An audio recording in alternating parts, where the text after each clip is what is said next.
फातिमा की रानी माँ, प्रभु यीशु की माँ, आसरा तू ही है माँ।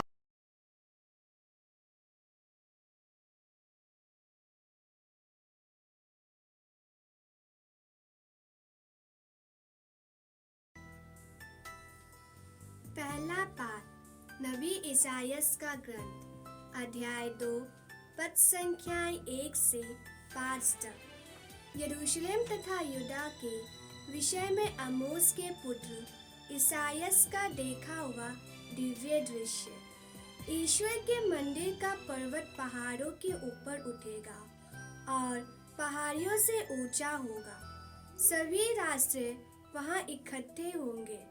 असंख्य लोग यह कहकर वहां जाएंगे, आओ हम प्रभु के पर्वत पर चढ़ जाएं, याकूब के ईश्वर के मंदिर चल दे, जिससे वह हमें अपने मार्ग सिखाए और हम उसके पथ पर चलते रहे। क्योंकि सिय्योन से संहिता प्रकट हो जाएगी और यरूशलेम से भी प्रभु की वाणी। वह राष्ट्रों पर शासन करेगा और देशों के आपसी झगड़े मिटाएगा। वे अपनी तलवार को पीट कर फाल और अपने भाले को हाशिया बना लेंगे। राष्ट्र एक दूसरे पर तलवार नहीं चलाएंगे और युद्ध विधा की शिक्षा समाप्त हो जाएगी। याकूब के वंश, आओ हम प्रभु की ज्योति में चलते रहे। प्रभु की वाणी। ईश्वर को धन्यवाद। भजन अनुवाक्य। मुझे यह सुनकर कितना आनंद हुआ, आओ हम ईश्वर के मंदिर चले। मुझे यह सुनकर कितना आनंद हुआ, आओ हम ईश्वर के मंदिर चलें। मुझे यह सुनकर कितना आनंद हुआ, आओ हम ईश्वर के मंदिर चले। हे यरूशलेम, अब हम पहुँचे हैं, हमने तेरे फाटकों में प्रवेश किया है। अनुवाक्य।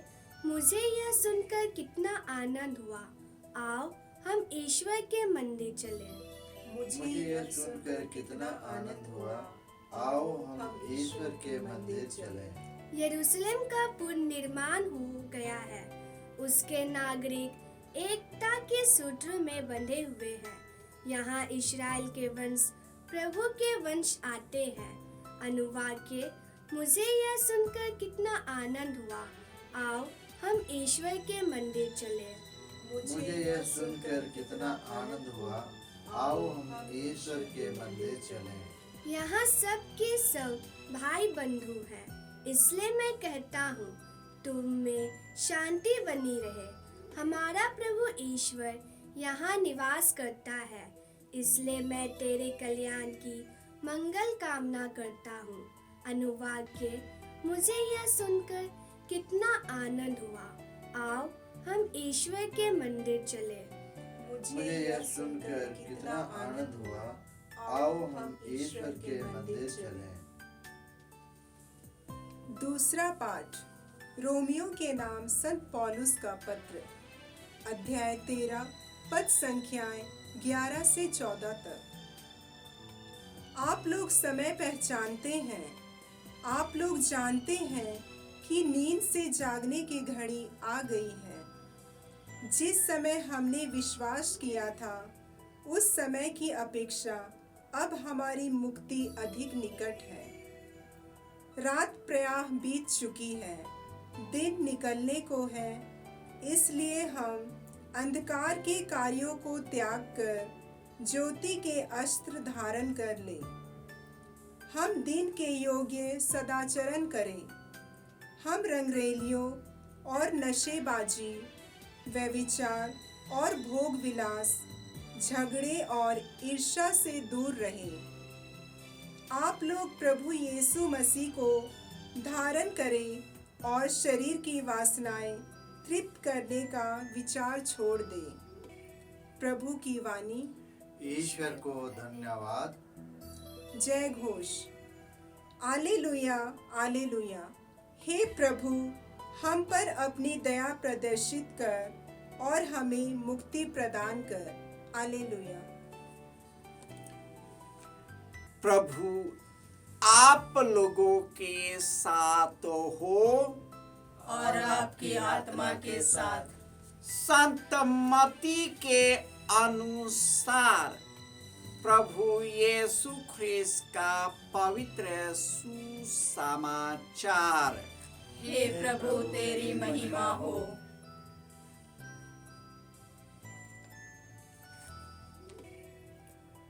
अध्याय 24 पद संख्याएं 37 से 44।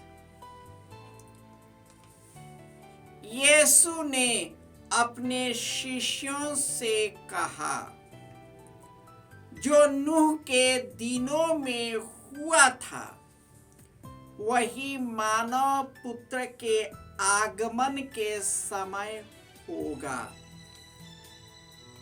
जल प्रलय के पहले नूह के जहाज पर चढ़ने के दिन तक लोग खाते पीते और शादी ब्याह करते रहे, जब तक जल प्रलय नहीं आया और सबको बहा नहीं दिया।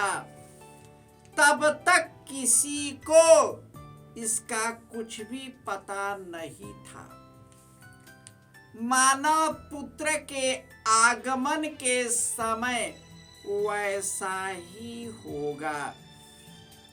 उस समय दो पुरुष खेत में होंगे, एक उठा लिया जाएगा और दूसरा छोड़ दिया जाएगा। दो स्त्रियां चक्की पीसती होंगी, एक उठा ली जाएगी और दूसरी छोड़ दी जाएगी। इसलिए जागते रहो, क्योंकि तुम नहीं जानते कि तुम्हारे प्रभु किस दिन आएंगे।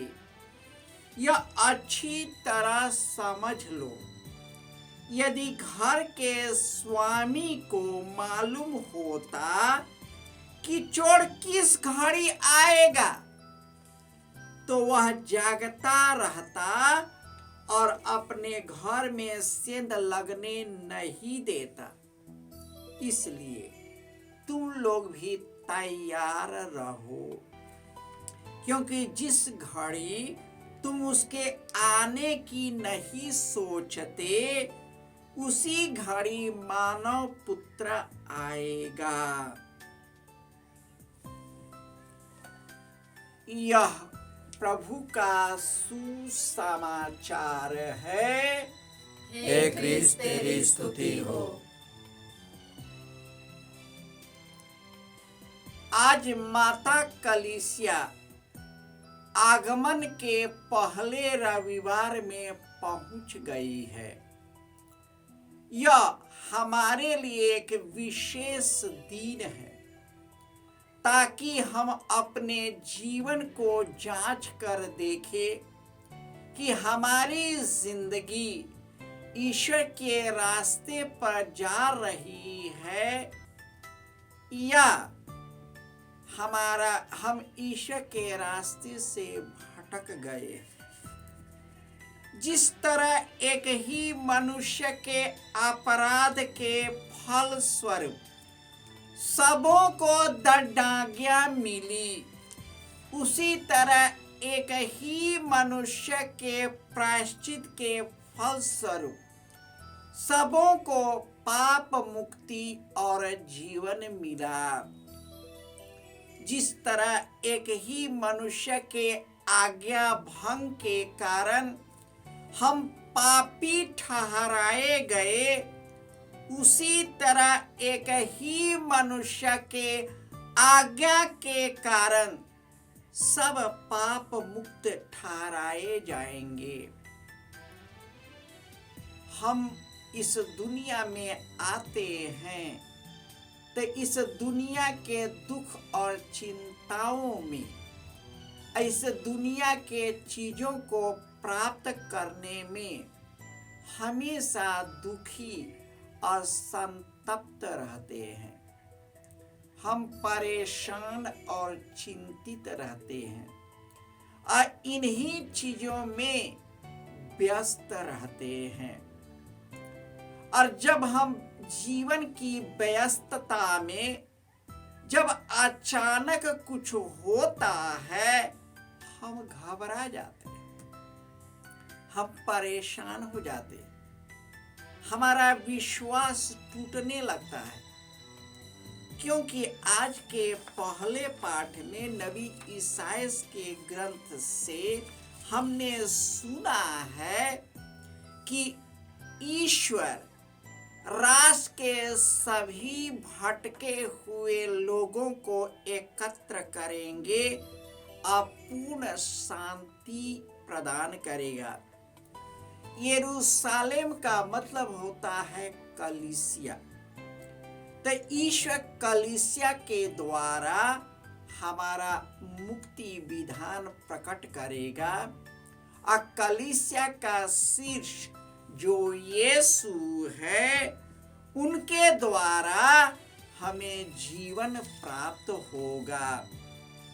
इसलिए हम शरीर की वासनाओं द्वारा नहीं, शरीर की बातों की चिंता करते नहीं, क्योंकि जब हम शरीर की वासनाओं द्वारा संचालित हैं और शरीर की बातों की चिंता करते हैं, तो इसका परिणाम मृत्यु है। जो आत्मा द्वारा संचालित है वह आत्मा की बातें करता है, इसका परिणाम जीवन और शांति है।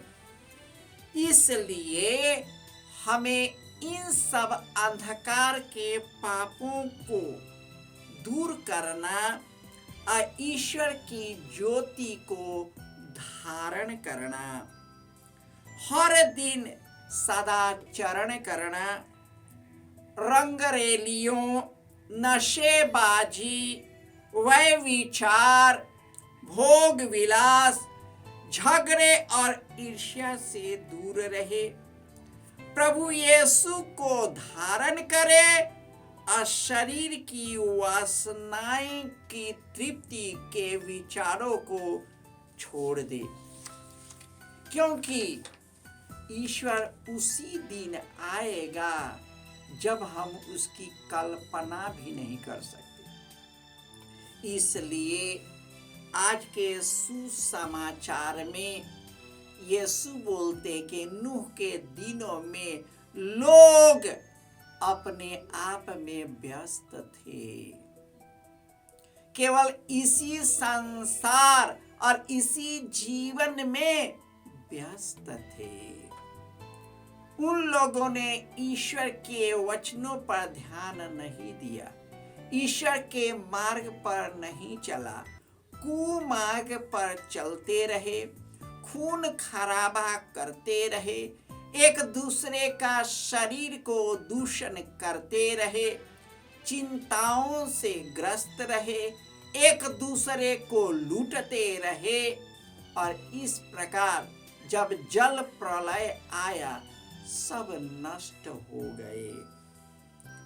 और इसी प्रकार सोदोम और गोमोरा के समय में हुआ था, जब लोग खाते पीते रहे और लोट ने अपने घर के लोगों को समझाया, लेकिन उनकी बातें नहीं मानी। लोगों ने उसकी बात पर ध्यान नहीं दिया और ईश्वर ने स्वर्ग से आग और गोला बरसाया और वे सभी नष्ट हुए।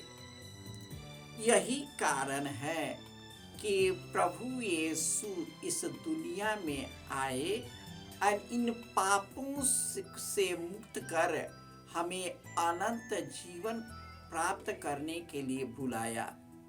हम ईश्वर के आगमन की तैयारी करते हैं, हम अपने जीवन के अंतिम दिन की तैयारी करते हैं। ताकि हम अनंत जीवन से परिपूर्ण हो जाए।